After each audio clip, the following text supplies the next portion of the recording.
പുഞ്ചിരി ജീവിതത്തിൻ്റെ സൗരഭ്യമാണ്. പുഞ്ചിരി മാഞ്ഞുപോയ ഒരുപാട് ജീവിതങ്ങൾ നമുക്ക് ചുറ്റിലുമുണ്ട്.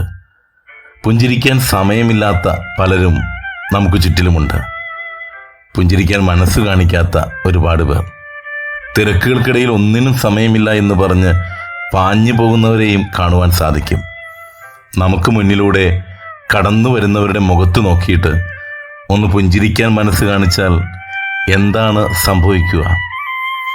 നമുക്ക് ആരൊക്കെയോ ആണ് എന്ന തോന്നലുണ്ടാക്കുവാൻ പുഞ്ചിരിയിലൂടെ സാധിക്കും.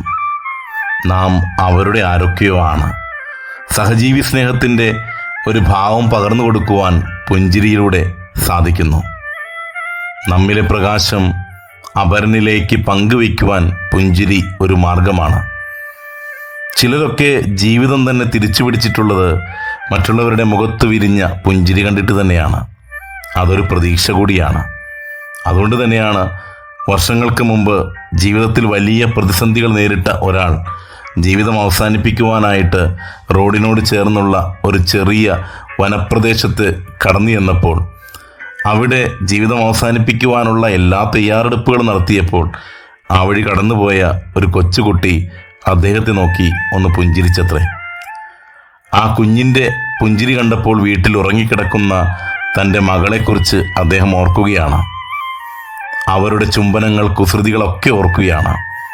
അതെ, ആ ഒരു പുഞ്ചിരി അദ്ദേഹത്തെ ചില തിരിച്ചറിവുകളിലേക്ക് നയിച്ചു. പുഞ്ചിരി മാഞ്ഞു പോകേണ്ട ഒരു കുടുംബത്തിൻ്റെ പ്രതീക്ഷയാണ് താനെന്ന ചിന്തയിലേക്കും തിരിച്ചറിവിലേക്കും ആ കുഞ്ഞിൻ്റെ പുഞ്ചിരി നയിച്ചു. പുഞ്ചിരിക്കാൻ നമുക്ക് സമയമുണ്ടാകണം.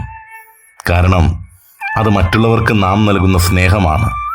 മറ്റുള്ളവർക്ക് നാം പകർന്നു കൊടുക്കുന്ന സന്തോഷമാണ്. മറ്റുള്ളവരിലേക്ക് നാം നൽകുന്ന പ്രതീക്ഷയാണ്.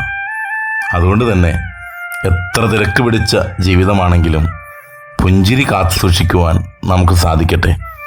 പരസ്പരം നോക്കി ഒന്ന് പുഞ്ചിരിക്കാമെന്നേ. പുഞ്ചിരികളാൽ സമൃദ്ധമായ നല്ലൊരു ദിനം ആശംസിക്കുന്നു. നേരുന്നു ശുഭദിനം.